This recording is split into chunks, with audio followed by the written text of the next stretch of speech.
Hello, my name is Peter John Hunt. Today I'm going to show you some of the more obscure tools, tips, and tricks that I've learned along the way. Let's hop in. All right, I'm just going to kind of roll through some different tools and utilities that I picked up along the way. These are kind of more obscure ones, and what I mean by that is like everybody knows about Can I Use or some of those main ones, but these are things that I didn't really know existed, especially when I got into development. But now I use all the time. I would say a lot of these are maybe things that I use more around like the launch of a website than every day, but especially for that, they're super invaluable. But let's jump into the first one here. So first one, not launch related, but just regex101.com is a great little tool for testing regex, as well as it's just got a great documentation on all the different regex patterns. So I'll use this all the time, especially if I'm having trouble with an actual like regex pattern and I want to double check, do I even have the pattern correct at all, right? And so this is just a nice little way to test it out and kind of see what the matches are going to be, what all the documentation is going to be, especially with larger bodies of text. If you're parsing out like content and then trying to rewrap in HTML tags or something like that, this is just super helpful. Don't even get me started on regex. I love regex, and sometime I'll have to do a video just about regex. Next one here is what's my DNS? So this is a great little utility just to check the propagation of a domain and what IP it's pointing to. So especially when you're kind of at site launch, your client might have said, okay, we've pointed our domain, and you kind of want to see where along the way is it, right? Have the routers around the world updated their cached DNS entry for what IP address your domain points to. And so this is just a nice little tool, free, and that'll just check from all over the world, what is that domain resolving to as far as IP address. So I'll use this especially again as we launch stuff to check in on stuff, to monitor it as it's coming up. A lot of time propagation can take anywhere from 25 seconds to 24 hours. And so this is just a great way to monitor that. Similar idea, sometimes when there's a problem on a website, it's extremely helpful to see, is this a problem in my hemisphere even, right? And so this is just a great tool to be able to see your site from a bunch of an assorted random servers around the world. And so this is just super nice. It just takes a screenshot of what your site looks like from all over. So especially like if I've got an issue on a site and I think it's CDN related or something, especially we've got clients in the Eastern hemisphere of kind of like the Eastern part of the America. It's just a helpful way to see like, hey, is this just their problem? Is this my problem? Is this everybody's problem? Right. So it's kind of like a discount. Is it down for me? Right. Type of tool just to be able to check your site across the globe. URL checker. So this isn't the only one out there. I had found this one first. It used to be in beta, and I use it a lot in beta. I haven't used it as much as now that it's out of beta and kind of more of a paid product.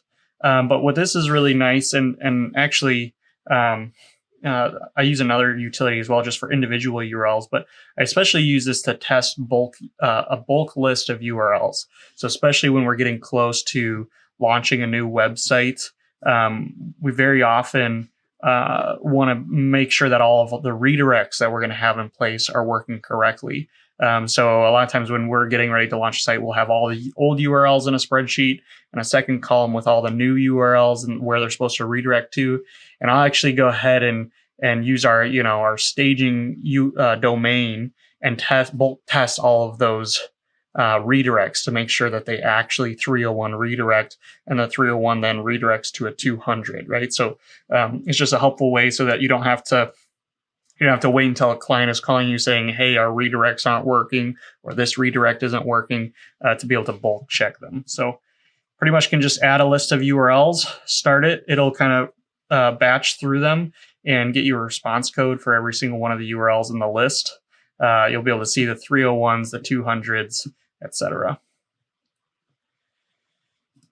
There it is, 200. So just kind of a nice utility all around, especially around launch. So this is probably a little bit more of a mainstream one, but just the Twitter and Facebook debuggers, just to be able to double check meta tags.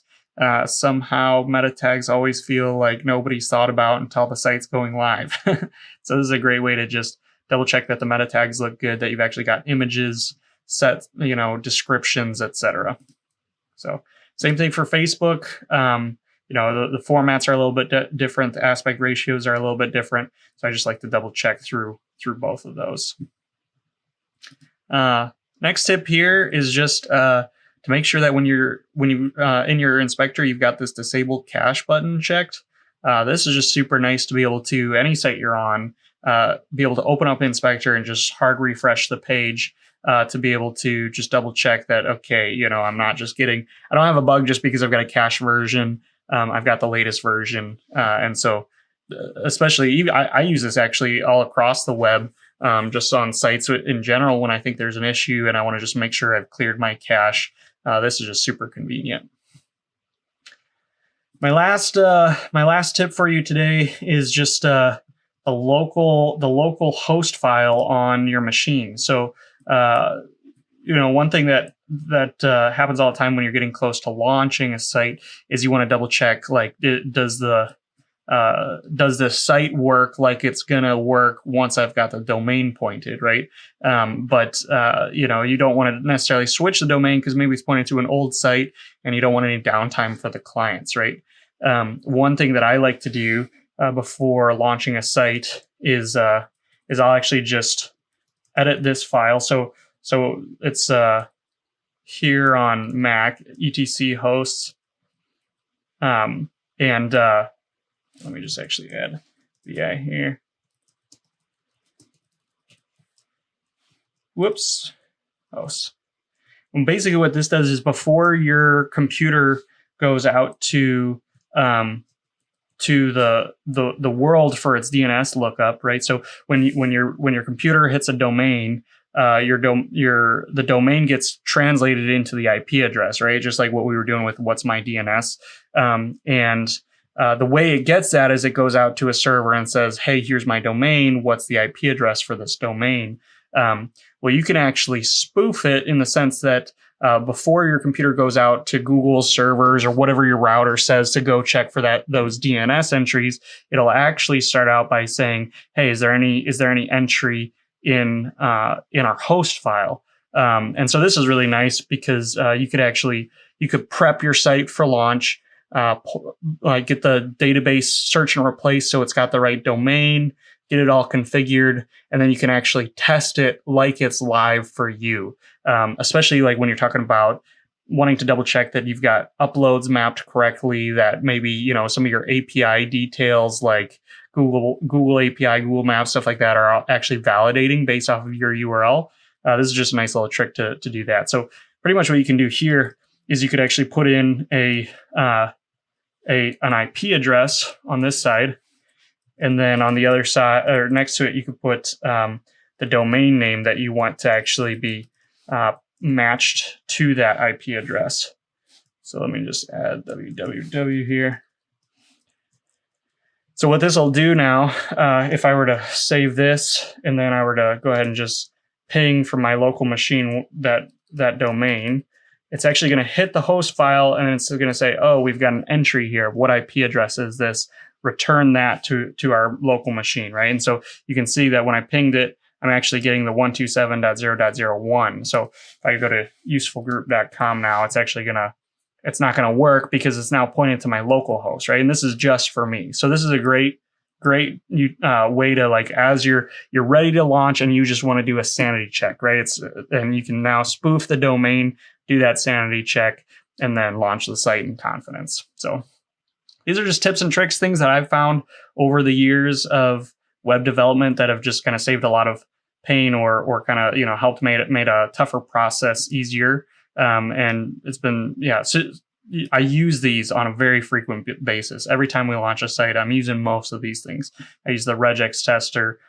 probably at least once a week. And these are things that I wouldn't have necessarily just found out in the internet and blog posts very often. So excited to share my tips, and now you know all the secrets, so you can be me. But hopefully you find that interesting. Love to hear any similar sites, tools, utilities that you use, how you use them, especially ones that maybe you think other people haven't run into. I'm always interested to level up kind of the process of how I do some of this stuff and learn about new utilities. So check out some of my other videos. I've got stuff on WPCLI, WordPress, and just tutorials in general. And subscribe to the channel if you want to get notifications of new videos, and comment with any of your thoughts or feedback.